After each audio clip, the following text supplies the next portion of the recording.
In this video, we will go over creating a quote, turning that into a reservation, the different reservation types such as guest, owner, OTA travel agent, and Airbnb, and look at different policies such as cancellation policy, additional fees, and early and late check-in and check-outs. So right now I am on the tape chart. To get to here, go to your left-hand navigation bar, down to front desk, and then tape chart. Keep in mind that it automatically shows you a week in the past. Today is January 20th, but it's showing us back to the 13th. The red line defines what is the past and what is the present and future. You can change your dates up here. You can look at previous and future months. For example, if I had a guest interested in booking in March, keep in mind you do have to choose filter to search. All right, so now we are viewing the month of March, and let's go ahead and filter further. Say the guests need a motorcycle accessible cabin. Go ahead and do that, and they also would like a fireplace and a hot tub. All right, and they need at least 2 bedrooms, and they have a pet. Let's filter again. Okay, now only the cabins that fit that criteria have appeared. So let's go ahead and choose Watershed 10. They're going to arrive the 3rd and depart the 7th. Keep in mind when you make a quote, you only go through the nights they're staying and you don't include the departure date. For an example, this reservation actually departs on the 5th, but it's only showing through the 4th. As you can see right there, departure date of March 5th. So to create this quote, we're going to click on the arrival date, which is the 3rd, and you do not want to release your click. You want to hold that in, and you drag through the nights they're staying. So because they're departing on the 7th, we're going to go through the 6th. And once you release, it's automatically going to go to the quote screen. The quote will be right here. We're going to have to re-click on these dates to get it to appear. There we go. All right, so now we have the quote. It is all the way down at the bottom here. But this is where the additional persons and the pet fees apply. There are several cabins that have additional sleeping means, such as a sleeper sofa or a futon. These do require a fee, though. It's $10 per additional person per night. So Watershed 10 is a 2-bedroom. It can sleep 2 people in each bed in the bedroom, so that's 4. And we have 6 total. It can sleep up to 6. It has a futon, but that would be a $20 additional fee per night, because that's 2 people over the sleeps in bed number. This system will automatically add that fee in. If you click right here, and we have 6 adults. So as you see, this is 0, and it just went to 80.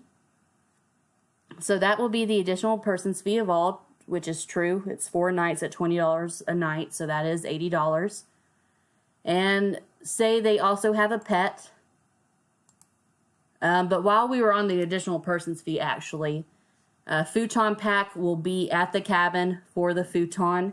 It's usually either right behind the futon itself or in a nearby closet. If they want to know about the additional person's fee, it is listed on the website, and it covers the additional cleaning involved for the extra people, the extra wear and tear on the cabin, and the extra wear and tear on the utilities. That's essentially what it covers, including the additional linens involved. The pet fee is $15 per pet per night, with a maximum of 2 pets. They cannot be on the furniture. They do have to be caged when the guests are not in the cabin. And any additional cleaning involved because of excessive hair or that type of thing, there could be an additional fee involved with that.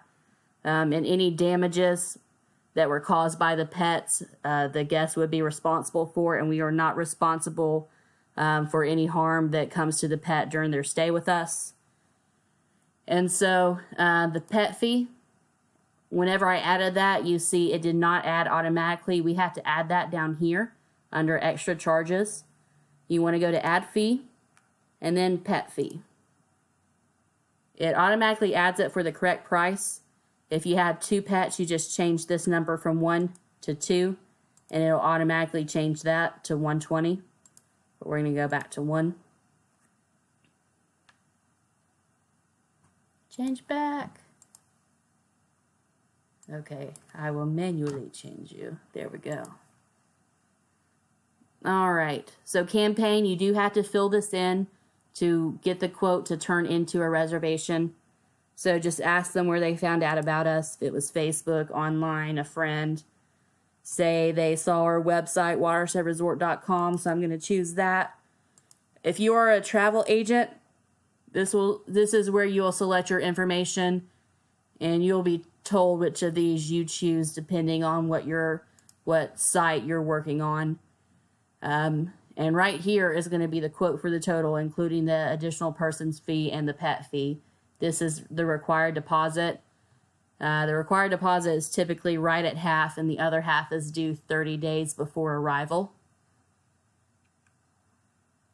All right, so let's go ahead and look at the different types of reservations. As a reservation agent, depending on your work, what section you're working for, is which one you'll choose. It likely will be OTA, travel agent, as your reservation type. You want to choose this before you enter your dates and the cabin you're wanting, because this will refresh this whole screen. I'll go ahead and show you.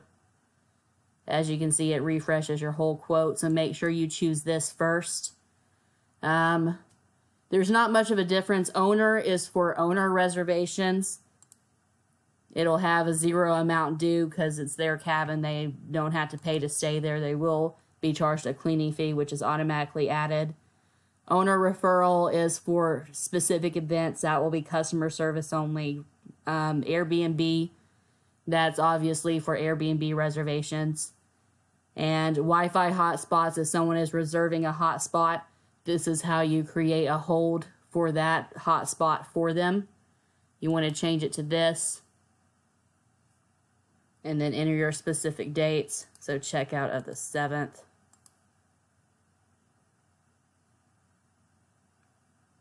And the hotspots will be down here. And so that's how you create a Wi-Fi hotspot. If a guest is interested in one, I didn't show you this on the other page, but it's $19 to reserve. It's a Verizon hotspot, and it comes with 1 gigabyte of data. If they go over that 1 gigabyte, it's $15 per gigabyte they go over, and it also must be picked up in our office. We're located in Bryson City. They'll receive an email when they reserve the hotspot that gives the pickup instructions in our office hours, which are 9 a.m. to 5 p.m., 7 days a week, excluding some holidays. But you add that charge under extra fees, just like the pet fee, and it's the Wi-Fi hotspot setup fee, and it has guest in parentheses. Okay, and so now we are going to look at actually turning it into a reservation. So I need to pull my quote back up. I think we had decided on Watershed 10. We had 6 people, 1 pet.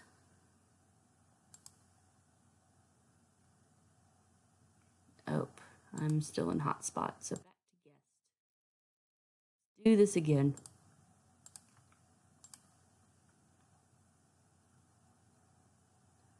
All right.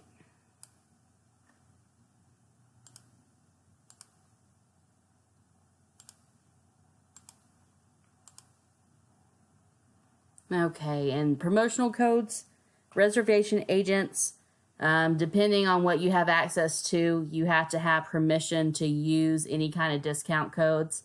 If you have permission, this is where you would add them under promo code. Extra discounts, that would be rewards points, which reservation agents you can add to there as long as the guest actually has the points and they ask for them to be added. That would be under rewards points right here. And so just to show you the hotspot, that's the hotspot setup fee. $19. And then we're going to add the pet fee back on. But these people, let's say they didn't want a hotspot, so we're going to take that off. Campaign was Watershed Resort. All right. So now we're going to go to guest details. This is where you add the guest personal information, their first and last name, Let's go ahead and do myself. I think I'm in there. You have to have an email address to get it to actually go through. And we do want to have physical addresses. I'm not going to put mine in there, but we do want to get that from the guests. And now we go to guarantee details and we complete the reservation.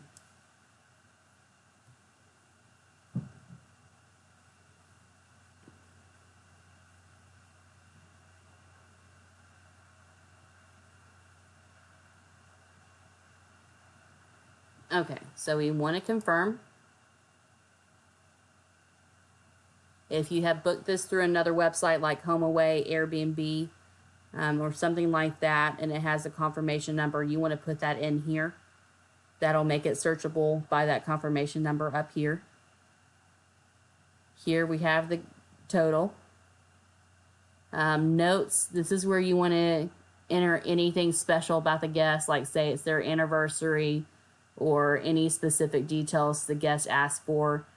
If the guest wanted something specific, like they are allergic to feather down or they want a early check-in or something like that, we want to click special requests and then type in the request here.